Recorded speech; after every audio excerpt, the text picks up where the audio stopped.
The host sits in a room with white walls, in front of wooden shelves and at a desk with a laptop. Hello, and welcome to Module 1 of the Indian Child Welfare Act, or ICWA, Active Efforts Learning Series, an introduction to the Indian Child Welfare Act and active efforts. To facilitate this learning experience, we've gathered questions from state child welfare supervisors and workers specific to the content of this module. Let's begin with a question about the Indian Child Welfare Act. A new host stands in a room with books, files, and pictures behind him. I'm not clear why I have to manage cases differently for American Indian and Alaskan Native or AIN families on my caseload. Why did they create ICWA in the first place? ICWA is a federal law that governs state child welfare practice in several ways. ICWA provides guidance to states regarding removal and out-of-home placement of AIAN children and youth. ICWA provides guidance regarding the handling of child abuse and neglect and adoption cases involving Native children, and sets minimum standards for the handling of these cases. The Act requires states to use active efforts to provide services and supports designed to prevent the separation of AIAN families. These active efforts must be tailored to each child and family. ICWA came about in 1978 as a response to a crisis affecting AIAN children, families, and tribes. Studies showed that state child welfare and private adoption agencies separated large numbers of these children from their parents, extended families, and communities. A picture of a group of children above text which the host reads. Research by the National Indian Child Welfare Association shows that prior to ICWA, 25 to 35% of all Native children were being removed. Of these, 85% received placements outside of their families and communities, even when fit and willing relatives remained available. Lawmakers designed ICWA to stop the most long-standing and egregious removal practices targeting AIAN children. Among the added protections for these children, ICWA requires caseworkers to take the following steps when managing a case. A graphic with blue circles representing each requirement. 1. Notify the child's tribe and parents of the child custody proceeding. 2. Work actively to involve the child's tribe and parents in both court and case proceedings. 3. Provide active efforts to the family. And 4. Identify a placement that fits under the ICWA preference provisions. Okay, that makes sense. I can see why changes were needed with so many AIN children entering foster care. Haven't things changed, though? Why do we still need ICWA? Let's start with a bit of history. Native family separations have typically lacked justification. For example, one 3-year-old Sioux child was removed from her family on the state's belief that an Indian reservation is an unsuitable environment for a child. In fact, the same authorities who forced Native families onto reservations at gunpoint later told them that they lived in a place unfit for raising their children. Unfortunately, although ICWA has sparked progress, out-of-home placement still occurs more frequently for AIAN children than the general population. A picture of a child holding hands with his parent. According to the National Indian Child Welfare Association, Native families are still 4 times more likely to have their children removed and placed in foster care than their white counterparts. So, despite the advances over the decades, AIAN families still need ICWA's protections. A list of support options. Child welfare. Collaborative partners. Substance use treatment. Courts. Home visiting. Community-based agencies and healthcare. They also need support from child welfare and other collaborative partners within healthcare, substance use treatment, courts, home visiting, and community-based agencies to gain a deeper understanding of ICWA. As recently as 2023, legal challenges to ICWA argue that Congress did not have the power to create these protections for AIAN families. A picture of a man holding a boy in his arms. The Supreme Court decision in Brackeen v. Holland affirmed that Indian tribes remain independent sovereigns with the exclusive power to manage their internal matters, and that the Constitution reflects an understanding that tribes enjoy a power to rule themselves that no other governmental body, state or federal, may usurp. Justice Neil Gorsuch, in his concurring opinion, documented key events that led to the enactment of ICWA.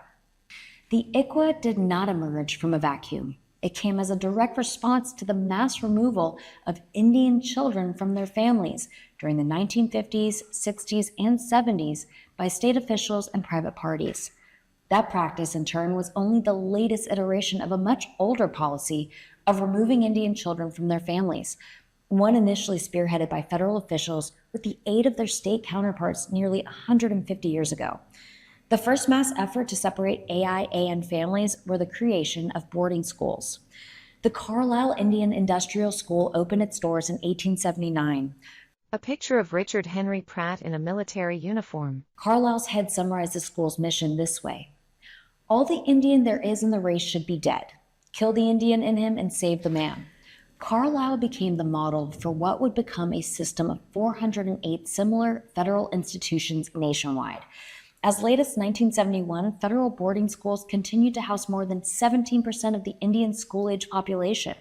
As federal boarding schools closed their doors, states gained new responsibilities. Through the 60s and 70s, Indian child removal reached new heights. Surveys conducted in 1969 and 1974 showed that approximately 25 to 35% of all Native children were separated from their families. Justice Gorsuch's final words answer your question about whether we still need ICWA. A picture of a young girl hugging another child. He stated, quote, "Our Constitution reserves for the tribes a place, an enduring place, in the structure of American life. It promises them sovereignty for as long as they wish to keep it. In adopting the Indian Child Welfare Act, Congress exercised that lawful authority to secure the right of Indian parents to raise their families as they please, the right of Indian children to grow in their culture, and the right of Indian communities to resist fading into the twilight of history. All of that is in keeping with the Constitution's original design." I understand that I need to provide more support for AIAN families. Can you clarify what qualifies as active efforts? Yes. Authorities removed many AIAN children from their homes because of poverty, parental joblessness, substandard housing, and other situations that providing families with services and supports could have resolved. The active efforts requirement helps ensure that parents receive the services they need while their children remain in their care. In addition to preventing family separation, active efforts can also help families quickly and safely reunify pending court intervention. These active efforts, which focus on the quality of the actions taken, must be affirmative, thorough, and timely. Active efforts are different than reasonable efforts. Active efforts means not just identification of the problems or issues, but energetic efforts that show an active attempt to assist in alleviating the problems or issues that led to removal of the child from the family. A rule of thumb is that active efforts is to engage the family, while reasonable efforts simply offers referrals to the family and leaves it to them to seek out assistance. Can you also provide concrete examples of actions I can take that would meet the active efforts standard? I would be happy to. There are many benefits to state and tribal consultation for systemic improvement. At the case level, establishing a trusting and collaborative relationship with tribal social workers who have knowledge of the family, as well as community supports and resources, is a key first step.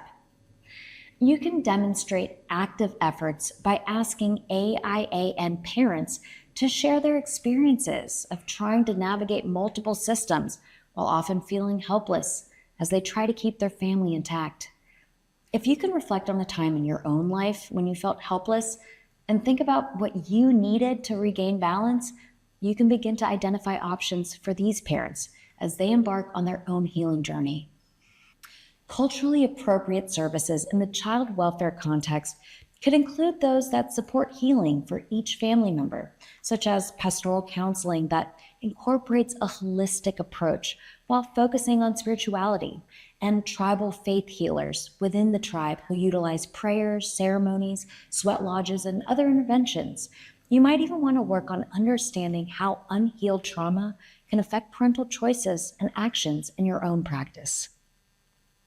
Numbered examples of active efforts on a blue background. Examples of active efforts include identifying appropriate culturally specific services and actively helping the parents obtain them, identifying, notifying, and inviting representatives of the child's tribe to participate in providing support and services to the AIAN child's family, Support includes family team meetings, permanency planning, and resolution of placement decision, and conducting a diligent search for the child's extended family members to help provide family structure and support for both the child and parents.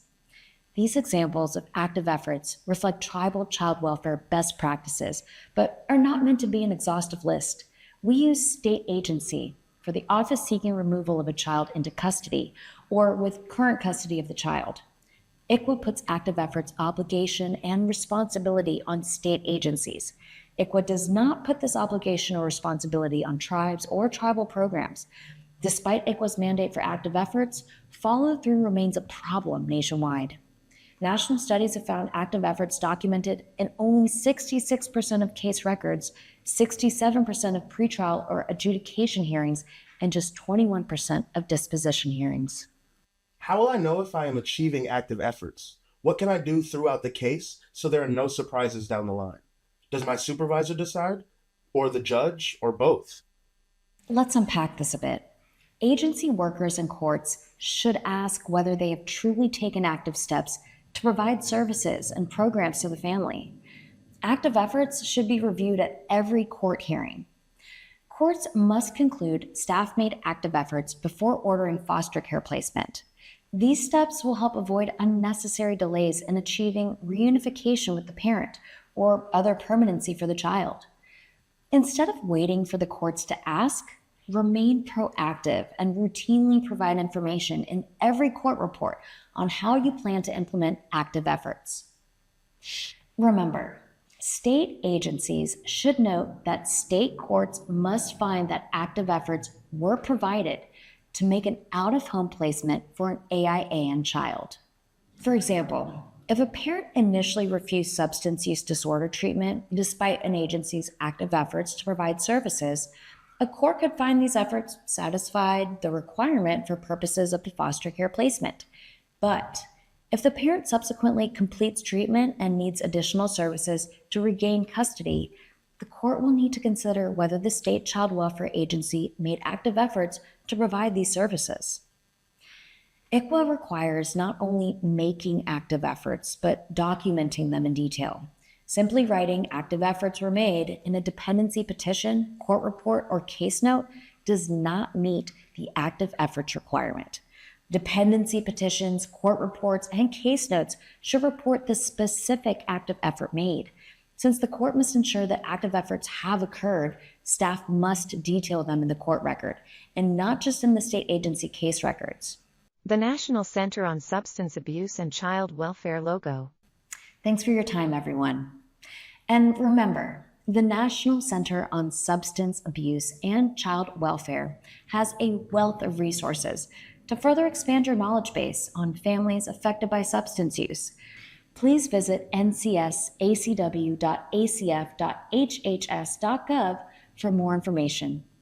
Also, please visit the Capacity Building Center for Tribes at tribalinformationexchange.org for more resources aimed at nurturing the safety, permanency, and well-being of American Indian and Alaska Native children, youth, and families. The ACF, Children's Bureau and SAMHSA logos.